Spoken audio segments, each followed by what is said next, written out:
Bonjour à tous, aujourd'hui on s'attaque au concours TSIA 2024, l'épreuve 2, donc option A, on est pour les mathématiques expertes, et donc c'est l'exercice 5 intitulé Système de Steiner, donc on va étudier des ensembles, donc évidemment il faut avoir lu le texte pour comprendre tout ce qu'on va raconter là, donc on définit évidemment ce que c'est qu'une paire, c'est donc un sous-ensemble 2 possédant exactement 2 éléments, pas de problème, un triplé exactement donc 3 éléments. Une paire est incluse dans un triplé lorsque tout élément de la paire est aussi un élément du triplé, ça c'est assez simple à comprendre. Et on notera En, l'ensemble des entiers, compris entre 1 et n. Voilà. Donc pour l'instant, dans les premières questions, on s'intéresse donc à un heptagone convexe, donc ici. Donc ça veut dire convexe, ça veut dire que vous pouvez relier n'importe quel point, relier deux points de cet heptagone, et vous êtes encore dans l'heptagone. Un non convexe, ça pourrait donner ceci, il pourrait y avoir donc un sommet, deux sommets, trois sommets, quatre sommets, cinq sommets, six sommets et sept sommets. Ouais. 1, 2, 3, 4, 5, 6, excusez-moi. Il m'en faut un autre. Voilà. Voilà. Et vous voyez qu'ici, le problème, c'est que si je relie ces deux sommets, je suis à l'extérieur. Donc convexe, c'est qu'en reliant n'importe lequel des deux sommets, vous voyez ici, vous êtes, j'ai raté, vous êtes toujours ici dans, vous restez à l'intérieur en fait de votre polygone. Voilà, donc ça c'est ce qu'on appelle un polygone convexe. Donc si vous reliez deux sommets, vous êtes à l'intérieur du polygone. Donc là on a un heptagone convexe, donc 7 sommets. Et donc, première question assez simple, quel est le nombre de paires de sommets de cet heptagone? Les paires, ça veut dire qu'il faut choisir en fait deux sommets parmi 7, et quand vous avez deux sommets parmi 7, eh bien, vous allez balayer tout l'ensemble des paires possibles. Donc, ça veut dire qu'ici, le nombre de paires, c'est donc 2 parmi 7. Alors, 2 parmi 7, alors, il y a plusieurs façons de le calculer. Soit vous connaissez finalement la formule. Alors, on est là pour apprendre. Donc, on fait donc 7 factoriel sur 2 factoriel fois 7 moins 2 factoriel, qui fait 5 factoriel. Si on simplifie 7 factoriel, 5 factoriel, on a, donc vraiment je ralentis, mais 7 fois 6, etc. Donc le produit des entiers de 7 jusqu'à 1. Dessous, on aura 2 factoriel qui vaut 2. Et 5 factoriel, c'est tous les entiers de 5 jusqu'à 1. Donc vous voyez qu'après simplification, il vous reste en haut les deux plus grands. 7 fois 6 sur en bas 2. Qui nous fait donc 7 fois 6, 42 sur 2, 21. Sinon, la règle la plus simple, c'est quand on a 2 parmi 7, on prend les deux plus grands nombres à partir de 7, donc 7 et 6, et on divise par les deux plus petits, donc 2 fois 1, c'est-à-dire 2, qui fait bien 21. Et pour ceux qui auraient oublié ça, on peut aller chercher la 7e ligne du triangle de Pascal, donc, si vous connaissez déjà la 4e, vous gagnez du temps. 1, 4, 6, 4, 1, ça c'est la 4e. 1, 5, 10, 10, 5, 1, ça c'est la 5e. 1, 6, 15, 20, 15, 6, 1. Et la 7e, c'est donc 1, 7, 21, 35, 35, 21, 7 et 1. Il vous faut donc ici, donc la première colonne correspond à k égale 0, k égale 1, k égale 2. Donc ici, ceci, c'est donc bien 2 parmi 7. Et à côté, vous avez 3 parmi 7, 4 parmi 7, etc. Voilà une autre façon de calculer vos coefficients binomiaux. Donc la réponse de cette question M43, c'est donc 21, c'est donc la réponse C. On vous demande ensuite le nombre de paires de sommets qui ne sont pas côte à côte. Alors on vient de compter 21 paires. Donc 21 paires au total. Donc si je dois enlever celles qui sont côte à côte, on va faire moins. Donc les paires de sommets côte à côte, vous avez 1, 2, 3, 4, 5, 6, 7. Donc ici on a donc moins 7 paires qu'on appelle les paires côte à côte. Donc 21 moins 7, ça fait 14. Donc la réponse c'est 14. C'est donc la réponse E. Jusque-là, c'est tranquille.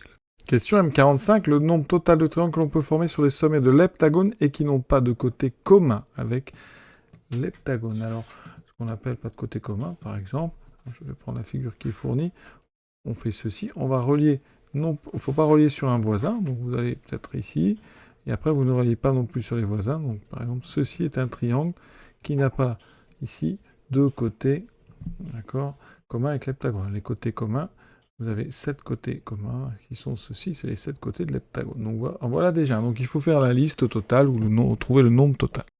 Comment va-t-on faire? Alors, une méthode rapide, ça serait de compter tous ceux qui conviennent. Alors, je vais numéroter sommet, donc 1, 2, 3, 4, 5, 6, 7. Donc, je vais faire dans l'ordre. Donc, d'abord, je vais m'attaquer au triangle qui contiennent le point 1. D'accord? Donc, si je ne veux pas de côté commun, donc je suis obligé au minimum d'aller à 3. Donc, ça veut dire que je vais former le triangle 1, 3. Et une fois que j'ai mis le 3, eh bien, je peux pas aller avec le 4, puisqu'il serait consécutif du 3, donc je peux aller avec le 5 ou le 6. Je peux pas avec le 7, puisqu'il serait consécutif du 1. Donc avec le 1 et le 3, je peux aller donc à 5 et 6. Ça m'en fait déjà 2. Ensuite, avec le 1, je peux aller en face sur le 4. Une fois que je suis sur le 4, eh bien, seul qui n'est pas consécutif, ça sera le 6. Donc j'ai le 1, 4, 6. Ça m'en fait déjà 3. Donc avec le 1, c'est les seuls que je peux faire. Maintenant, avec le 2, donc ici, je peux aller sur le 4, 2, 4, et une fois que je suis sur le 4, eh bien, je peux passer sur le 6 ou le 7. Donc avec 2 et 4, je peux faire 2, 4, 6 ou 2, 4, 7. Ensuite, avec le 2, je peux aussi me retrouver, finalement, pas sur le 4, mais sur le 5. Donc là, je forme le 2, 5, 7. Donc c'est fait pour le 2. Et maintenant, imaginons que je prenne le 3. Une fois que j'ai le 3, eh bien, alors je peux pas aller loin, puisque le 1, je l'ai déjà compté dans le 1, 3. Donc avec le 3, je peux aller uniquement, donc je vais effacer ceux que j'ai déjà mis, que vous voyez bien ce qui peut se passer. Donc avec le 3, on peut donc bien aller sur le 5, et après le 7. D'accord? Ça m'en fait déjà un. Donc 3, 5, 7, je l'avais pas compté, hein, puisque dedans je n'ai ni le 1 ni le 2. Et ici je mets donc le 3. Alors après, je peux aller sur le 6, mais si je vais sur le 6, regardez ce qui se passe. Eh bien, je dois aller soit sur le 7, donc je viens de le compter, soit sur le 1. Mais le 5, 1, il est déjà compté dans le 1, 3, 5, puisque c'est un triangle qui contient le sommet 1. Donc, ça veut dire que j'ai tout compté. Donc maintenant, vous voyez que rapidement, ça m'en fait donc 1, 2, 3, 4, 5, 6, 7. Donc la réponse, c'est 7. C'est la réponse A qu'il fallait choisir. Une autre façon, ça serait de compter le nombre total de triangles. Donc je prends 3 sommets parmi 7. Donc on a dit les 3 plus grands, 7 fois 6 fois 5, divisé par 3 fois 2 fois, divisé par 6. Les 6 se simplifient, ça me fait 35 triangles au total. Mais je dois enlever tous ceux donc, qui ont au moins un côté commun avec l'heptagone. Donc déjà, je vais prendre ceux qui ont deux côtés communs. Donc imaginons, hein, je prends ceci. Donc là, j'ai celui-ci. Hein. Dès comme ça, il y en a combien? Mais j'en ai autant qu'il y a de sommets. Donc j'en ai 7 comme ça. Donc déjà, je dois faire 35 moins 7. J'ai donc enlevé ceux qui ont deux côtés communs avec l'hexagone. Maintenant, je dois enlever ceux qui n'ont qu'un côté commun avec l'hexagone.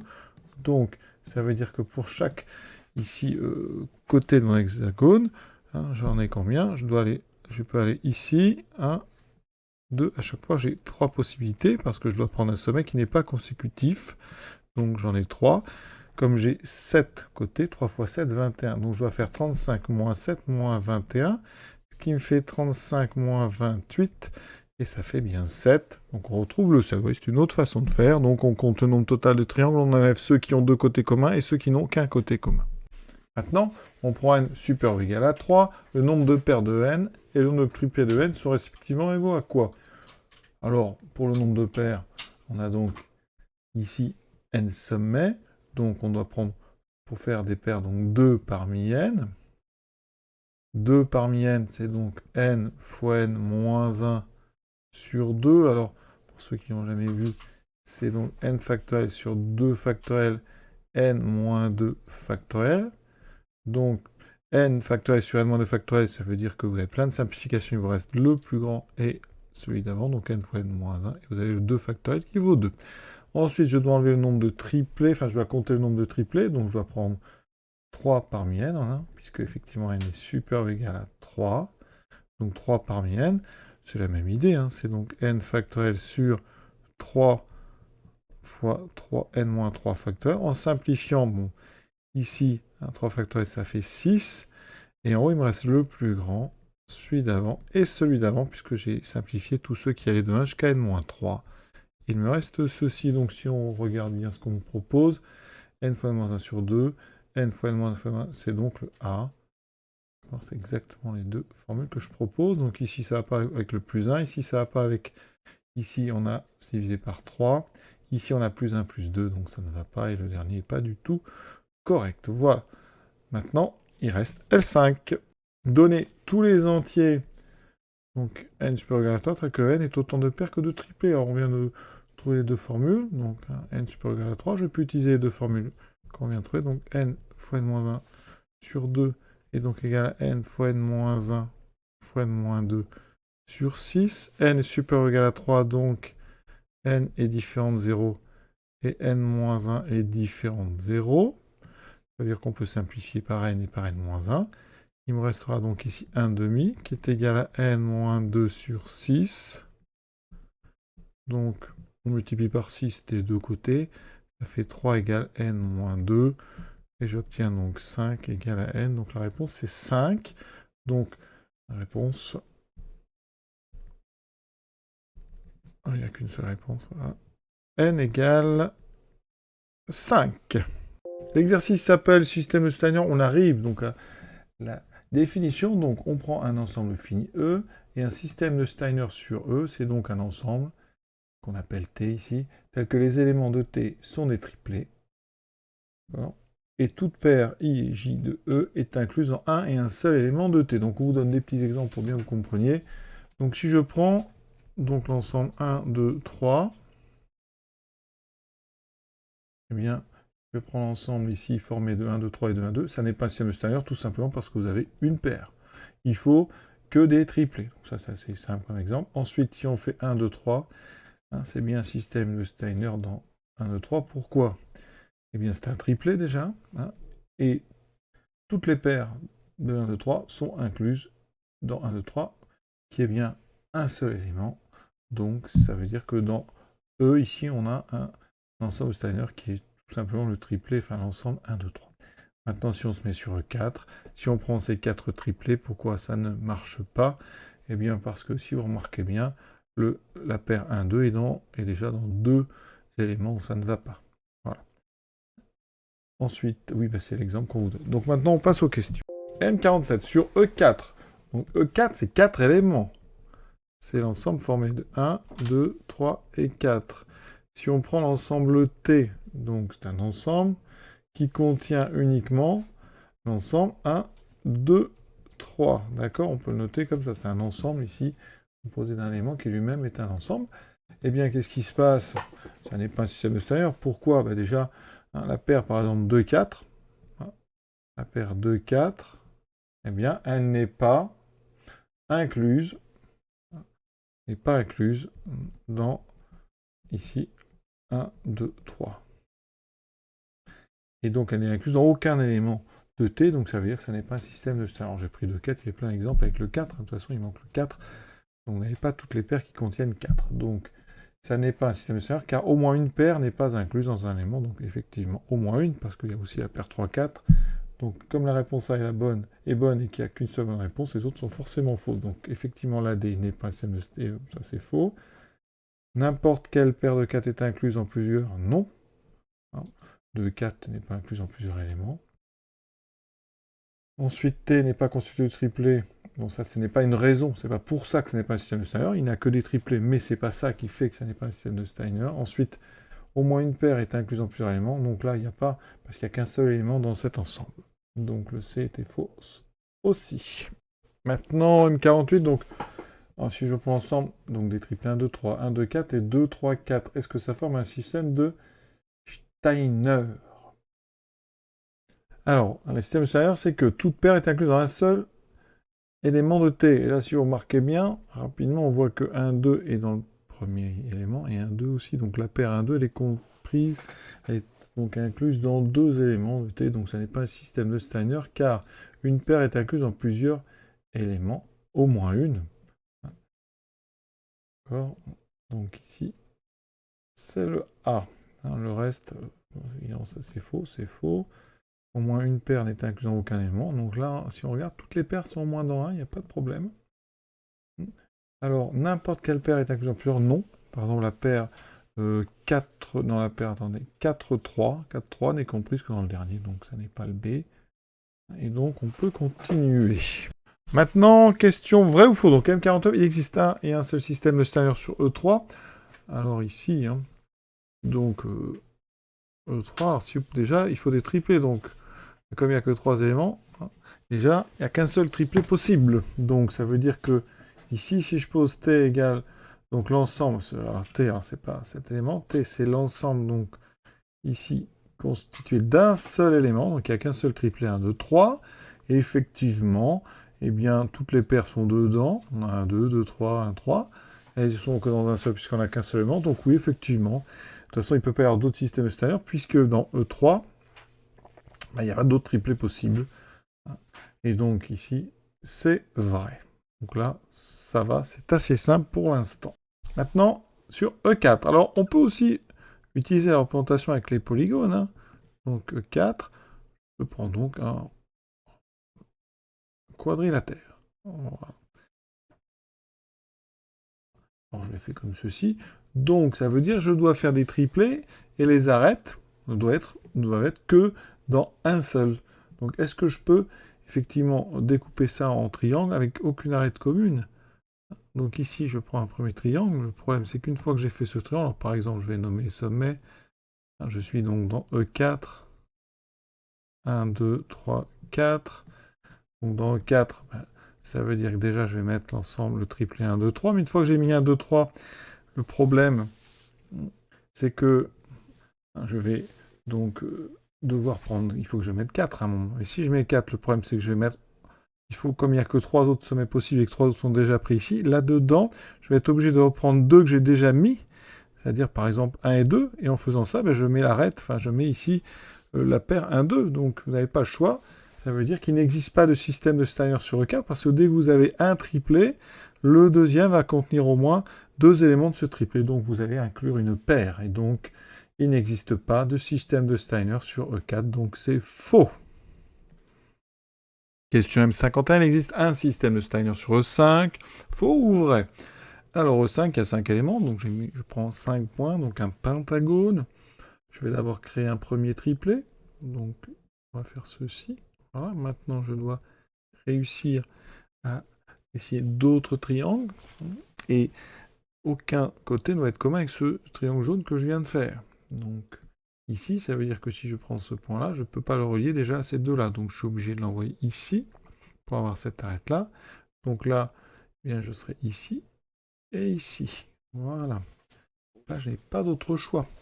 Alors, ça pourrait être d'autres triplés, mais une fois que j'ai choisi un triangle, il me reste cette possibilité-là. Ou celle-ci, vous voyez, ou celle-ci. Mais si j'en choisis un, après, qu'est-ce que je fais? Je ne peux plus. Parce que si je veux un autre triplé, eh bien, pour avoir cette arête par exemple ici, eh bien, je serai obligé d'emprunter des arêtes, donc des paires qui ont déjà été prises dans un triplet. Et donc ça veut dire qu'il n'existe pas de système de Steiner sur E5, donc la réponse c'est faux. À la question R4, on demande de justifier, donc je vais essayer de faire un peu plus rigoureux. Donc je vais me servir de mon dessin, on va donc ici, alors je vais mettre 1 et 2 par contre, je ne vais pas nommer les autres parce que comme je vais représenter, je vais les appeler X, Y, Z. Donc E, ça va être 1, 2, 3, 4, 5. Et dans l'ordre, ça sera donc 5 éléments. Je vais prendre donc ici E5, donc j'appelle X, Y, Z. Ils ne sont pas forcément dans l'ordre, donc X, Y, Z, c'est 3, 4 et 5. Mais je vais expliquer pourquoi j'ai besoin de ça. Donc premièrement, la paire, donc 1, 2, elle est incluse dans un unique triplé. D'accord, que je vais appeler justement 1, 2, X. Je ne sais pas si c'est 1, 2, 3, si c'est 1, 2, 4 ou 1, 2, 5, mais voilà. Ça, première chose. Donc sur mon dessin, c'est représenté par un petit triangle. Voilà. Maintenant, les autres triangles que je vais représenter ne doivent pas avoir de côté commun avec ce triangle jaune. Maintenant, si je prends la paire donc 2Y, elle est incluse elle aussi dans un unique triplet qui sera 2Y, et quoi d'autre? Alors, ça ne peut pas être 2YX, parce que dans ce cas, on aurait la paire 2X qui serait dedans, et 2X est déjà dans le premier triplet. D'accord? Ça ne peut pas être 2Y1, parce que dans ce cas, on aurait 2,1 qui serait déjà dans le deuxième triplet, dans le premier triplet, donc ça veut dire qu'ici, pour le troisième, on n'avait que Z. Hein. Sinon, je vais préciser, hein, sinon, 2x, enfin 2yx ne marcherait pas, serait impossible, car la paire, donc, 2x serait dans deux triplets. Et ça ne peut pas être aussi 2y1. C'est impossible, car la paire 1, 2 serait elle aussi dans deux triplets. Donc ça veut dire que si on a un 2x, après on a forcément 2yz. Ça correspond à ce triangle bleu. Maintenant, regardez, la paire x, y, hein, elle doit être inclue dans un unique triplet. Donc c'est un triplet qui va commencer par x, y. Et il faut mettre quelqu'un d'autre. Hein, mais quel que soit le quelqu'un d'autre. Hein, mais c'est impossible parce que x, y, si vous mettez avec un 1, eh bien la paire 1x nous gêne parce qu'elle est déjà dans le premier triplet. Si vous mettez x, y et 2, ça nous gêne parce que y2 et même x2 est dans le premier triplet. Voilà. Si vous mettez x, y, ici z, ça pose un problème parce que yz, c'est une paire qui est déjà dans notre deuxième triplet. Il reste quoi comme possibilité? X, y, et alors x, ça n'est pas possible, hein, et donc x, j'ai pris 1, 2, z, y, et donc ça n'est pas possible, vous voyez, il n'y a pas d'autre possibilité. Oui, il y avait uniquement 3 triplets possibles avec x, y, et on a éliminé les 3. Ça veut dire que x, y n'est donc maintenant dans aucun triplet, et donc ça pose un problème, parce que, eh bien, on sait que toutes les paires doivent être au moins, enfin, doivent être dans un unique triplet. Donc ça veut dire qu'il y a impossibilité. Il n'y a donc pas de système de Steiner dans E5. Question M52, donc pour obtenir un système de Steiner sur E7, donc je reprends un schéma ici avec 7 points, j'ai numéroté de 1 à 7. Quel triplet adjoindre au triplet 1, 2, 3, 1, 6, 7, etc. Donc je vais les représenter tous par un petit triangle, et ça me donne ceci, voilà. Donc l'idée, c'est d'arriver à représenter toutes les arêtes en faisant des triangles. Donc qu'est-ce qu'il faut que je rajoute? Donc déjà, il va falloir que je rajoute l'arête 5, 4, d'accord? Il me manque par exemple les arêtes ici qui vont à 1, donc il manque les 2, donc je peux par exemple rajouter 4, 5, 1. Alors on me propose 4, 5, 2, ça n'est pas possible parce que l'arête 4, 2 a déjà été tracée. Vous voyez ici, on a 4, 2, donc là si je mets 4, 2, ça n'est pas possible, chaque arête doit être dans un seul, donc ça, c'est faux. Ensuite on me propose donc 1, 4, 5, ça c'est très bien, non? Si je rajoute 1, 4, 5, c'est celui-ci, donc ça c'est très bien, c'est un bon début. Hein. Et après on me propose 2, 5, 7, alors 2, 5 et 7, ça c'est pas mal du tout, effectivement. Je vais le faire en quelle couleur je n'ai pas utilisé, donc en noir. Là je vais faire 2, là, je n'ai pas 2, 5 et 7. Alors ça a l'air très bien. Est-ce qu'il me manque des arêtes? Eh bien on s'aperçoit ici que non. J'ai dessiné un 7 triangle, aucun côté commun, donc 7 fois 3, 21, on a bien les 21 arêtes. Donc ça veut dire que les deux triangles que je viens de tracer nous donnent bien un système de Steiner. Donc le C, hein, c'est bien ça, 2, 5, 7 et 1, 4, 5. Et bon, alors le B donc s'élimine automatiquement. Alors 2, 5, 7, c'était bien. 1, 5, 6, pourquoi 1, 5, 6 ne marche pas? Parce que vous avez 5, 6 et là on a 5, 6, donc le D était faux. Et dans le E, on a 5, 6 ici. On a même 4, 7 ici qui était déjà pris, donc le E s'élimine. Donc c'était bien la réponse, c'était assez simple. On continue, donc une construction sur un carré. Donc on se place dans le plan euclidien, muni d'un repère orthonormal. Donc euclidien, ça permet d'avoir une distance, et donc de parler de repère orthonormal. On considère un carré, donc vous avez un carré ABCD, avec ici les 4 milieux et le centre du carré oméga. Ensuite, on note E, l'ensemble constitué donc des sommets, des milieux et du centre. Ces points sont représentés par mes pastilles noires. On forme l'ensemble TC des triplets constitués d'au moins 3 points, de 3 points alignés sur une droite parallèle. Donc ici, ça fera les triplets AM1B, M4 oméga M2, D M3C, et pareil en vertical. L'ensemble TD des diagonales. D'accord, donc là il y a deux diagonales, donc les triplets A oméga C et B oméga D, et on réunit pour former un ensemble T. La question, est-ce que cet ensemble est de Steiner? Et donc on nous dit en M53, ça n'est pas un système de Steiner. Pourquoi? Eh bien dans cet ensemble, on a donc on a ici les triplets qui sont comme ceci, ceci, ceci, Ensuite, on a cela. On a les diagonales. Les triplés, par exemple, qu'on n'a pas de façon assez nette. Les paires, je parlais de paires, M4, M1, par exemple, n'est pas dedans. Il n'y a aucun triplé qui contient la paire M4, M1, ni la paire M3, M2, ni la paire M4, M3, etc. Donc ça veut dire qu'ici, T n'est pas un ensemble de Steiner parce que, ça c'est faux, il n'y a que des triplés dedans. Aucune paire n'est incluse dans au moins un élément, donc ça c'est faux. Toutes les paires 2 sont incluses dans plusieurs éléments, non. Là, il n'y a pas de doublé. Par contre, au moins une paire de n'est incluse dans aucun élément. Et donc, c'est donc la réponse D. Au moins une paire est incluse dans plusieurs, non plus.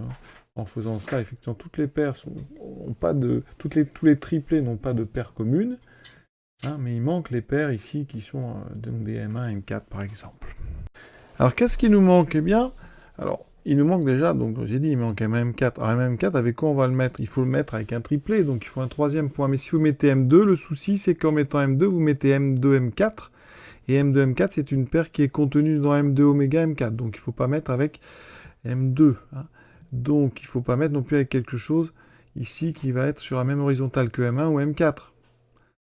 Ça veut dire qu'il faut mettre quelqu'un de la dernière ligne, qui n'est pas D parce qu'il serait sur la même verticale que M4, qui n'est pas M3 parce qu'il sera sur la même verticale que M1, donc c'est C.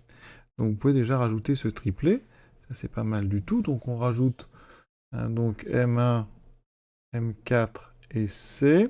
Il faut rajouter, alors moi il me faut aussi M1, M2, donc si je mets M1, M2, il faut que je rajoute D, c'est le même raisonnement, je ne peux pas mettre quelqu'un d'autre, donc je rajoute M1, M2 et D.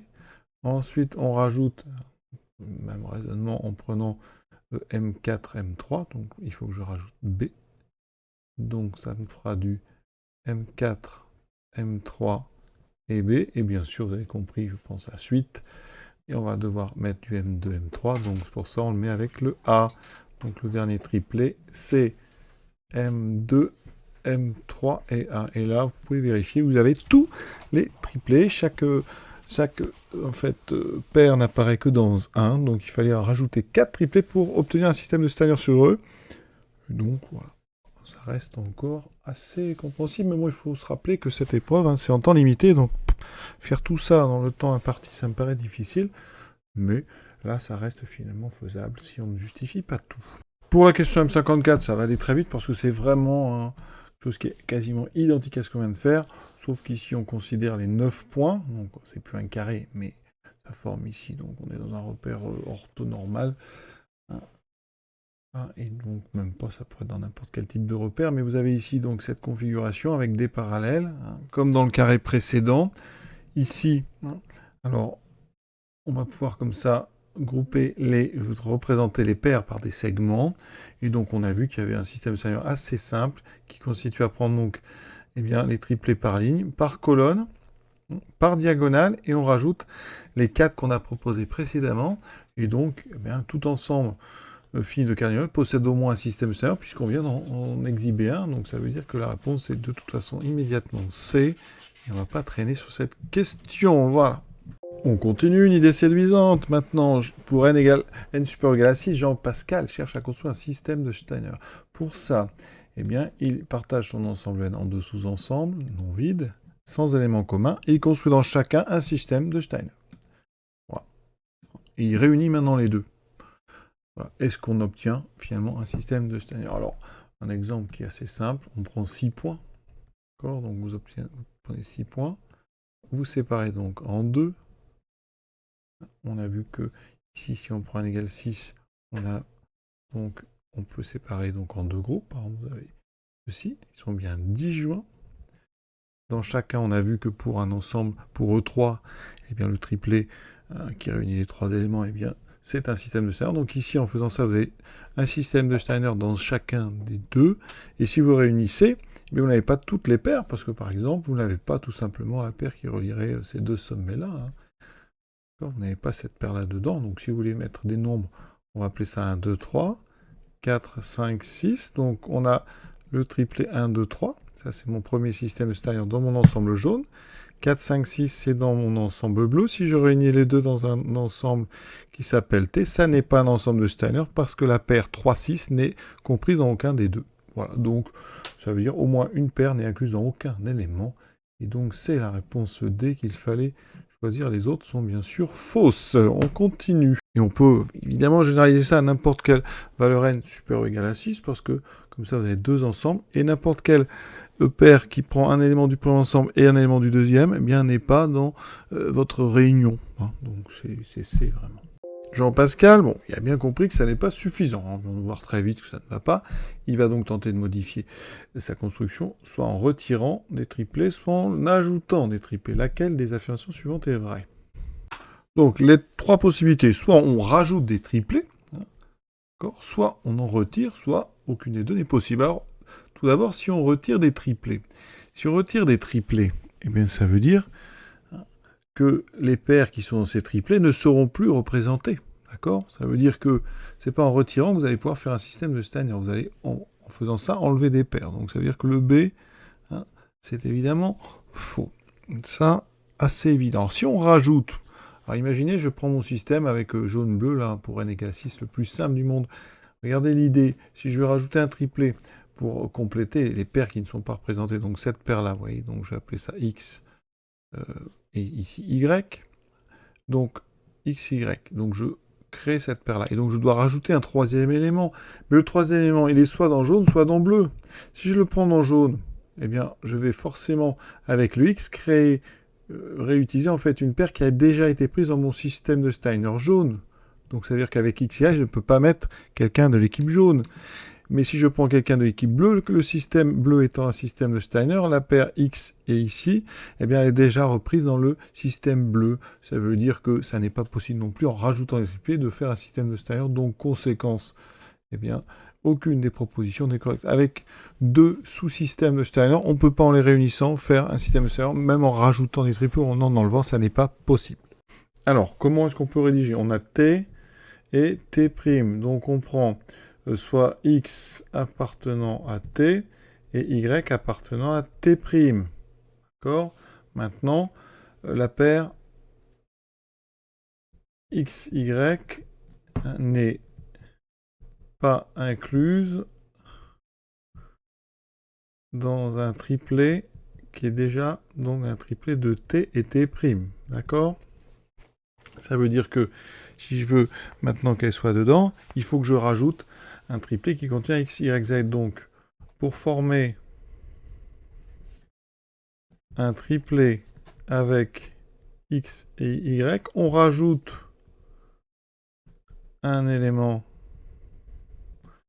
de T ou de T', et on réutilise une paire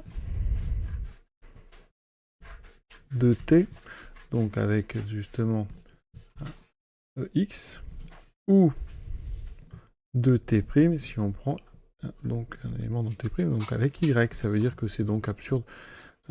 C'est donc impossible, sinon on n'a plus un système de Steiner, puisque des paires seraient deux fois. Bon, c'est pas très bien rédigé, mais l'idée, vous avez compris. Ça, c'est pour rajouter, si on enlève, bien sûr, vous perdez une paire au minimum, et donc ça n'est plus un système de Steiner. On continue donc la suite, une autre idée séduisante. Jean-Pascal considère maintenant la situation suivante. Il prend deux entiers, n plus grand que 3 et p plus grand que 3, et pour lesquels il réussit à construire un système de Steiner. D'accord? Tn, et un système Tp. Donc il y a deux systèmes, un sur En et un sur EP. Il considère l'ensemble F des points du plan dont l'abscisse X est dans En et l'ordonnée dans EP. Et il espère construire ainsi un système de Steiner sur F. Alors, combien y aura-t-il d'éléments dans ce système de Steiner si on fait ce système-là? Alors, on a des abscisses qui sont dans En, des ordonnées dans EP, donc le nombre de points F, c'est un produit cartésien. Hein. Vous avez ici, sur l'axe des abscisses, donc N choix, N possibilités. Et ensuite, sur les ordonnées, on a donc P choix. C'est-à-dire que vous avez un quadrillage avec N choix, P choix, donc N fois P, c'est un produit cartésien, donc c'est N fois P. Le nombre de points que ça nous donne, c'est donc N fois P, et c'est la réponse ici, B. Voilà. Maintenant, Jean-Pascal regroupe alors tous ces triplés. Donc, c'est un peu la suite de tout ce qu'on vient de faire, bien sûr. Donc ici, on a ceux qui ont la même abscisse, donc c'est les verticales. Les ordonnées, c'est l'horizontale, hein, comme dans notre carré tout à l'heure. D'accord. Ensuite, ceux qui sont formés de 3 points à la même ordonnée. et les abscisses appartenant à un même triplet du système de Steiner Tn. Donc ça, même système Tn, donc ça veut dire qu'on aura des points donc, qui ont la même ordonnée, donc la même valeur ici, verticale, et après 3 points choisis dans les n éléments de En. Et ensuite, alors là, on prend donc tous les triplets d'un système de Steiner, donc pour chaque triplet de A et chaque triplet de B, donc c'est ce qu'on a fait tout à l'heure, on va prendre donc on avait rajouté les diagonales, et on avait rajouté 4 triangles, qu'on avait détaillé dans les questions, donc L6 et M54. Voilà, ça fait beaucoup. Ils forment ainsi un ensemble de triplets qui note T, et Jean-Pascal prétend alors que T est un système de Steiner sur F. On vous donne son raisonnement. Là, il y a vraiment du texte, en temps réel, c'est vraiment très compliqué d'arriver à absorber tout ça. Donc ici, son raisonnement. Alors, la première étape, donc ici on vous dit, les points M et N sont différents, donc leurs coordonnées respectives vérifient x différent de x' et y différent de y'. Non, ça c'est faux, des points différents peuvent avoir la même abscisse, à condition d'avoir des ordonnées différentes. Donc, il ne fallait pas mettre un et ici, il fallait mettre x différent de x' ou y différent de y'. On peut vraiment prendre les mêmes abscisses, à condition d'avoir des ordonnées différentes. Donc, l'étape numéro 1, bien sûr, déjà, c'est un raisonnement qui commence mal, c'est faux. Donc, B, on va pas traîner là-dessus, c'est faux. On passe tout de suite à l'étape 2. On prend xx', donc une paire. Effectivement, x et x' sont dans En, donc c'est bien une paire de En. Et comme En, eh bien, Tn, c'est un système de Steiner sur En, et bien effectivement, on sait que toutes les paires ne sont que dans un unique triplet du système Tn, donc ça c'est tout à fait vrai. On a donc ici juste. Voilà. Maintenant, étape 3. Donc on admet que les autres sont bonnes. Et qu'est-ce qu'on nous dit? Donc, puisque y est une paire de EP, on la rentre dans un unique triplet B du système TP. Bon, mais ça c'est vrai aussi, parce qu'on a dit que TP c'est un système de Steiner sur EP. Donc là, on a deux réponses assez rapides. Et donc c'est juste, donc c'est le C. Voilà. Je précise d'ailleurs avant d'aller à la suite que, effectivement, on nous dit qu'il faut admettre la validité des précédentes parce qu'effectivement, on admet que x est différent de x' et y différent de y', et donc c'est pour ça qu'on a à la fois x, x' qui est bien une paire, il y a bien deux éléments distincts, et y, y' qui est une paire. Donc ça, c'est important à préciser. Maintenant, il nous reste donc 4 et 5, pas évident. Pour la 4, alors, on vient de voir que, donc ici, x et x', c'est une paire de n, on la rentre dans un unique triplet. Donc ça veut dire que si on construit comme tout à l'heure, on va avoir x, x', puis un troisième, je vais mettre x seconde. Pareil, y, y', c'est une paire de p, donc je mets ça verticalement. Y, y', y seconde. Ça veut dire que dans ce schéma, effectivement, eh bien, le point M est représenté ici. Le point, donc ici, N est représenté en x', y'. Voilà. Ces deux points, ayant comme x est différent de x', y différent de y', ils ne sont ni sur une même verticale, ni sur une même horizontale. Et donc, d'après ce qu'on a vu, on pouvait les mettre dans un seul triplet. Ça, c'est pas un problème. Donc, l'étape 4, elle est vraie. Voilà, donc, étape 4, j'avais déjà entouré. C'est donc juste. Et donc, maintenant, est-ce que cette paramètre est incluse dans un unique élément du système T?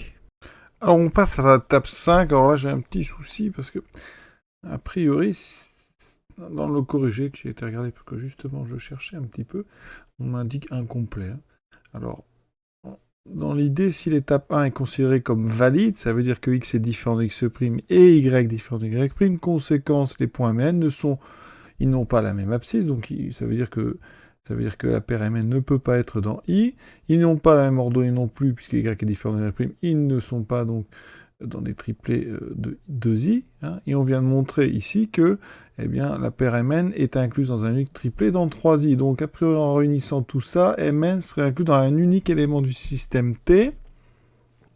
Donc, moi, j'aurais plutôt répondu juste, mais le corrigé dit incomplet. Donc, bon, on va laisser ça comme ça. Si certains ont une idée à proposer, n'hésitez pas, ça m'intéresse. Voilà. On continue. Il reste donc ici 1, 2, 3, 4, 5, 6 questions. Donc on suppose que En donc, possède un système de Steiner T. Voilà. Donc ça, et donc je rappelle, En, c'est écrit en haut, c'est l'ensemble des entiers, donc de 1 à N.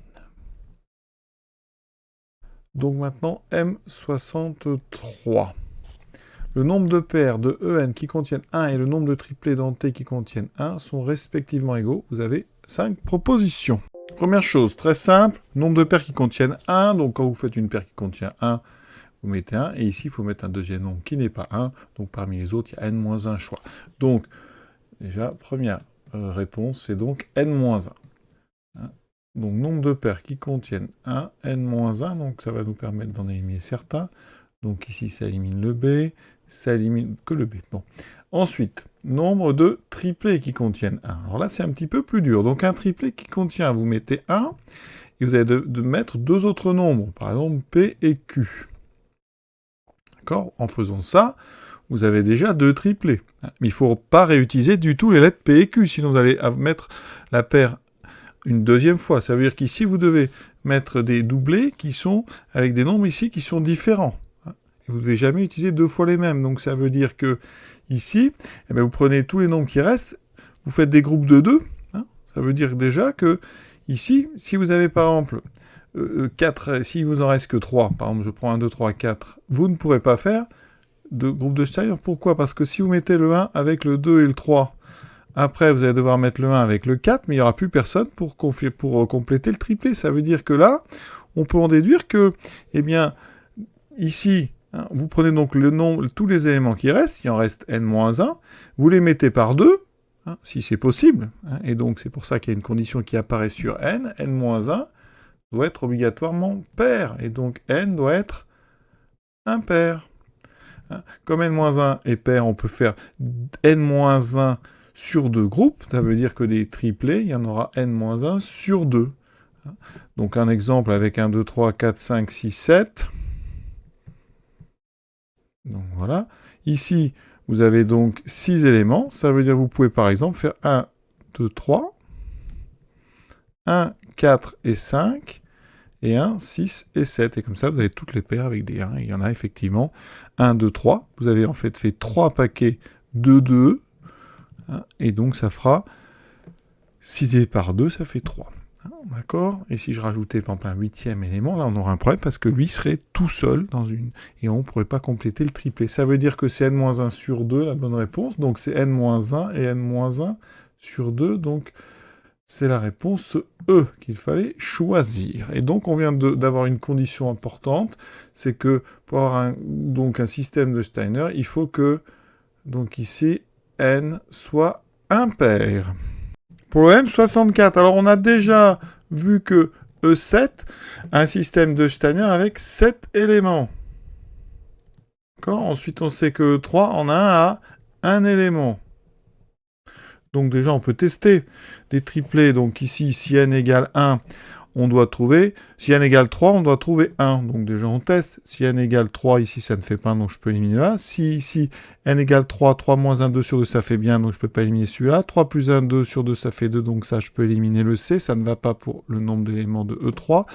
Enfin, de système de Steiner de E3. Ensuite, n-1, ça fait 3 moins 1, 2, ça ne va pas non plus. 3 fois 2, 6 sur 6, ça fait 1. Donc, le B et D, pour l'instant... sont en balance. Donc, on va essayer avec n égale 7. Donc, je prends n égale 7, je remplace. 7 moins 1, 6 sur 2, ça fait 3. E7 n'a pas 3 éléments, donc ça veut dire que le B n'est pas bon. Et vous pouvez vérifier, si je remplace ici dans D, 7 fois 7 moins 1 sur 6, ça fait bien 7 fois 6 sur 6, ça fait 7, donc on retrouve bien ça. Donc ça confirme, c'est pas une preuve, mais donc la seule réponse, parce qu'on sait qu'il y en a une de bonne parmi les 5, c'est forcément la D. Alors, maintenant, les restes possibles dans la division euclidienne de n par 3. Alors, on vient de voir, bon, on sait que n donc, est impair, et on sait que n fois n moins 1 est donc congru à 0 modulo 6, c'est-à-dire c'est un multiple de 6. Donc on va regarder, quand on divise par 3, ça veut dire que ici, donc, on va mettre n, donc soit il vaut 1, soit il vaut 2, soit il vaut 0, 1 ou 2 modulo 3, donc c'est une table modulo 3, et donc je vais regarder n fois n-1. Donc, ça veut dire qu'ici, 0 fois, donc ça fera 0, ça fait bien 0 modulo 3. De toute façon, n fois n-1, c'est un multiple de 6, donc n fois n-1, ça doit être un multiple de 3, donc c'est 0 modulo 3. Si je remplace par 1, ça fait bien 0. Par contre, par 2, 2 fois 2 moins 1, ça fait 2. Donc, dans ce cas-là, ça ne serait pas égal à 0 modulo 3, ça serait 2 modulo 3. Ça veut dire qu'ici, n ne peut pas valoir 2. Donc, conclusion, les seuls restes possibles, hein, c'est que c'est donc 0 et 1, d'accord. Donc, ici, c'est réponse 0 et 1. Ensuite, par 6, donc je fais la même chose. Je fais une table de restes.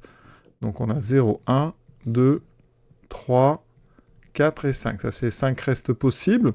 On est modulo, cette fois-ci, donc je vais prendre une des divisions par 6. Hein, donc, en congruence, c'est modulo 6. N fois n-1, donc ça fait 0. 0, 2 fois, donc 2. 3 fois 2, 6, donc ça fait 0. Hein, par 6, la division redonne 0. 4 fois, donc 3, 12, ça fait bien 0. Et ensuite, 5 fois 4, 20, ça fait 2. Ensuite, on rappelle que n est impair. Ça veut dire que ici, ça va éliminer les nombres impairs. Ça veut dire que ça va éliminer 4 modulo 6.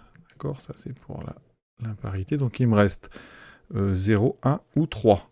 0, 1 ou 3, c'est donc la réponse B.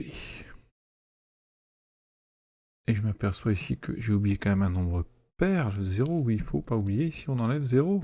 0, c'est pair. De toute façon, j'aurais dû enlever ces 3. Donc, il me reste 1 ou 3, pardon. Donc, 1 ou 3, c'est la proposition A. Voilà, hein, toujours vérifier un petit peu. Donc, maintenant, on prend un diviseur premier de n. Hein, d'accord. Modulo 6, ça donne quoi? Quelles sont les possibilités? Alors, ça, c'est donc là, on vient de faire la M65. Donc la M66, alors c'est un diviseur, donc ça veut dire que P est égal à 2 ou déjà P est impair. Donc P égale 2, ça n'est pas possible. On a dit que déjà on n'a pas des nombres pairs, n est impair. Ensuite, on a vu que 3, E3 ça marchait, et pour E7 aussi, donc 3 et 7 c'est des bonnes valeurs. Ça veut dire que pour P égale 3, P égale 3, c'est possible. P est égal à 7, donc on a 3 ou 7 qui sont possibles. Et P égale 3, ça fait 3 modulo 6.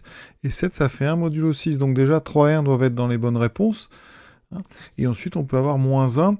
Alors, moins 1, par contre, on n'a pas eu d'exemple où ça fait moins 1. Mais a priori, on ne peut pas comme ça l'exclure. Donc, on a 1, 3 ou moins 1. Il faut que notre nombre soit, de toute façon, donc, impair. Et on peut se dire que si E était vrai, eh bien B serait aussi vrai, parce que si P égale 1 ou 3, eh bien P est égal à 1, 3 ou moins 1, hein, d'accord? Donc le B, finalement, est inclus dans les propositions E ou D. Donc on peut comme ça déjà imaginer que si D était vrai, ben B serait vrai. Donc on peut éliminer DE. Ensuite, il me reste le M67. Là, on est vraiment sur les choses que quasiment aucun élève, j'imagine, n'a été voir. Et donc on vous dit, au vu du reste de l'exercice, voilà, dans quel cas, quel est le plus grand des nombres P suivants? Vous avez 5 nombres pour lesquels la question de l'existence d'un système de Steiner reste en suspens. Alors, déjà, on a dit que n était impair. Donc déjà, pour 62, vous pouvez l'enlever. 62, hop, on l'élimine. Ensuite, alors 49. Alors on peut regarder déjà les restes. Hein. Déjà 49... c'est congru à, donc par rapport à 6, c'est congru à un modulo 6, donc ça c'est pas du tout éliminé. D'accord, ça fait un reste par division de 1. Ensuite, le diviseur de 49, il y a 7. Et 7, c'est congru à un modulo 6, donc ça non plus, ça ne pose pas du tout de problème.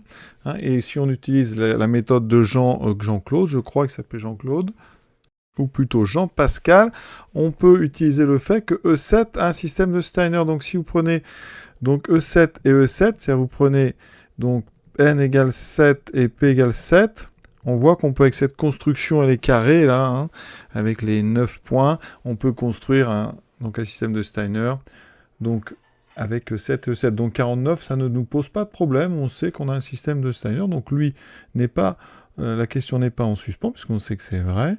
Ensuite, on arrive alors à 25. 25, par contre, il n'y a aucun problème sur 25, parce que 25 modulo 6, ça fait 1.